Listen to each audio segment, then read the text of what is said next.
تاریخی روایتیں جو ہیں ان کی اسناد کی تحقیق ہونی چاہیے.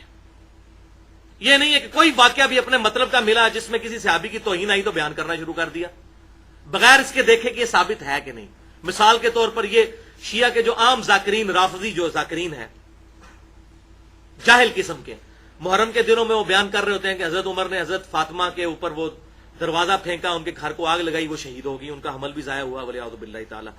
یہ جس خبیث راوی نے یہ روایت بیان کی ہے اس کا نام ہے ابان بن ابی عیاش، المتوفا 140 ہجری، تابعی تھا لیکن پکا کذاب تھا. صحیح مسلم کے مقدمے میں امام مسلم نے یہ نقل کیا ہے، یہ پکا کذاب تھا، اس کی حدیثیں محدثین نے ایکسپٹ نہیں کی ہیں.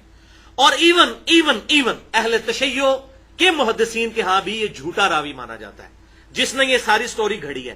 اب یہ سٹوری چونکہ مطلب کی تھی لہذا وہ اہل تشیع میں جو رافضی ٹائپ کے لوگ ہیں، غالی رافضی، انہوں نے لے کے تو بیان کی اور یہ کیش کروانا شروع کیا، حضرت عمر پر یہ تھوپنا شروع کر دیا، ولیعوذ باللہ تعالی. یہ بالکل جھوٹی روایت ہے، اس کی کوئی اصل موجود نہیں ہے. جب راوی جھوٹا ہے اہل سنت اور اہل تشیع دونوں کے ہاں ابان بن ابی عیاش لعنت اللہ علیہ. نمبر 1 کہ صلح حسن کے بعد بھی حضرت علی پہ لعنت جاری تھی. بعض ماچے اس وقت بنے ہوئے وہ کہتے ہیں نہیں صلح حسن تک لعنت ہوتی تھی، بعد میں ختم ہو گئی تھی. تو پھر عمر بن عبدالعزیز نے کون سی لعنت ختم کروائی تھی 60 سال کے بعد؟ بھائیو یہ تلخ حقیقت ہے